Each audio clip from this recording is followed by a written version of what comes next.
আজকে কিন্তু আমরা চলে এসেছি এই স্যামসাং কোম্পানির এসিটা কমপ্লেন চেক করতে। কমপ্লেনটা হলো হচ্ছে মেশিনটা ঠান্ডা হচ্ছে না, আর মেশিনটা লাগানো আছে আলিপুরদুয়ারের জংশনে রেল কোয়ার্টারে। আমি আসার আগেও কিন্তু এই মেশিনটা 3জন টেকনিশিয়ান এসে চেক করে গ্যাস চার্জ করেছে তিনবার। এরপরে প্রবলেম কিন্তু সলভ হয়নি। এই কমপ্লেনটা চলে এসেছে আমার কাছে। চলো দেখি প্রবলেমটা সলভ করতে পারি কিনা। মেশিনটা কয়েকবার গ্যাস ভরা হয়েছে কিন্তু গ্যাস থাকছে না।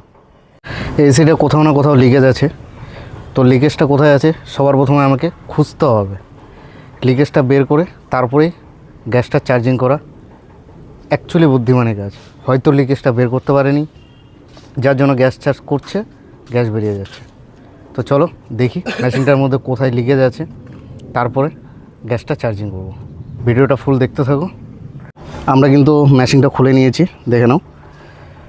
টোটাল মেশিনটা খুলে নিয়েছি। মেশিনটা খুলে নিয়ে ভালো করে চেক আপ করেছি যে কোথাও লিকেজ আছে কি না। আর এটা কিন্তু একটা ডবল লেয়ারের কন্ডেন্সার, 1.4 কন্ডেন্সার। দেখো 5 স্টার মেশিন, এটা স্যামসাংয়ের একটা 5 স্টার মেশিন, ডবল লেয়ারের কন্ডেন্সার। এই দিকে একটা আছে, এই পাশে আর একটা আছে। এই যে দেখো দুটো পাইপ। তো এখানে ডবল লেয়ারের কন্ডেন্সার। এটা কন্ডেন্সারটা ভালো মোটা আছে। আর এখানে পুরো পাইপ টাইপ সম্পূর্ণ চেক আপ করে নিয়েছি যে কোথাও লিকেজ আছে কি না, কিন্তু কোথাও লিকেজ পাচ্ছি না। যার জন্য পরে আমরা কি করেছি, ইনডোরটা যে আছে, ইনডোরটা আমরা হচ্ছে প্রেশার হোল্ড করেছি যে ইনডোরে কোথাও লিকেজ আছে কি না দেখে নাও।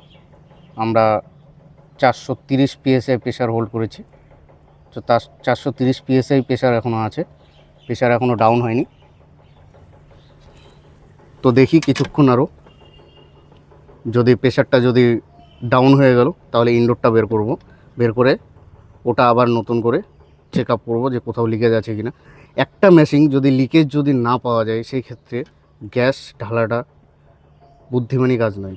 লিকেজ পেলাম না, গ্যাস দিয়ে দিলাম, হবে না। আগে লিকেজটা খুঁজতে হবে, তারপরে গ্যাসটা চার্জ করলে পরে মেশিনটা সাকসেস হবে।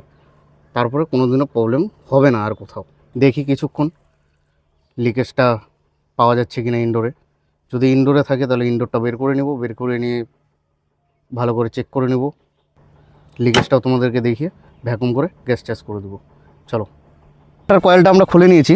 এবার ওয়াটার কয়েলটা খোলার পরে আমরা এই যে দেখো, আমরা জলে চুবিয়ে দিয়েছি। আর ডিপটা অনেক, কারণ এই জায়গাটা নিচু আছে, এই জায়গাটা হচ্ছে জল অতটা নেই, এনে ডিপে আছে। জলে চুবিয়ে দিয়েছি, কোথাও লিকেজ নেই। দেখো ভালো করে,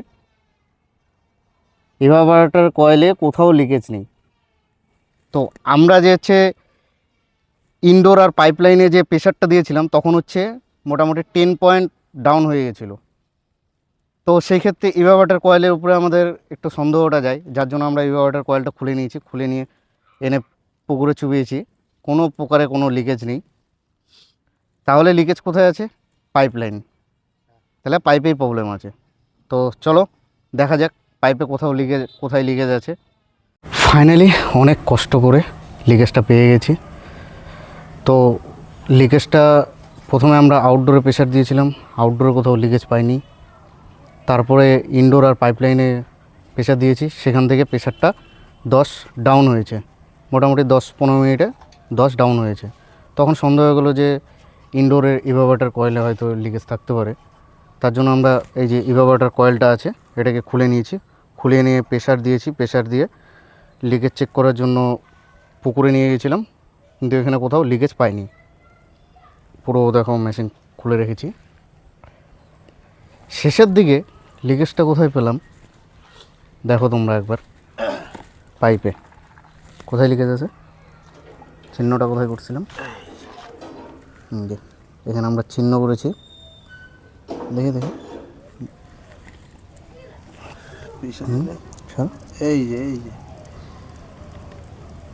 এই যে দেখো লিকেজ। হাতটা সরো, দেখো এই যে লিকেজ। কপার পাইপে এত সূক্ষ্ম লিকেজ।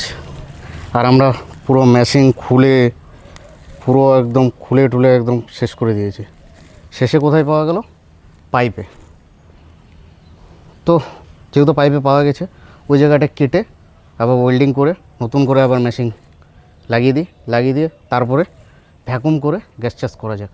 চলো, তো ফাইনালি কাজ শেষ হয়ে গেল, আর কাজ করতে করতে অনেকটা রাত্রি হয়ে গেছে। দেখতে পাচ্ছ তোমরা 150 PSI রানিং প্রেশার রেখেছি। ঠান্ডা তো খুব সুন্দর হচ্ছে, আর এদিকে গরম হাওয়াটাও খুব সুন্দর বেরোচ্ছে। ভিতরে ঠান্ডা হচ্ছে ভালো, কারণ এদিক দিয়ে গরম হাওয়াটা খুব সুন্দর বেরোচ্ছে, আর ব্যাক প্রেশার যেহেতু 150 আছে সেই ক্ষেত্রে ঠান্ডাও খুব সুন্দর হচ্ছে। তো চলো, দেখা হচ্ছে আবার অন্য কোনো কমপ্লেন বা ইনস্টলেশন নিয়ে। Good night.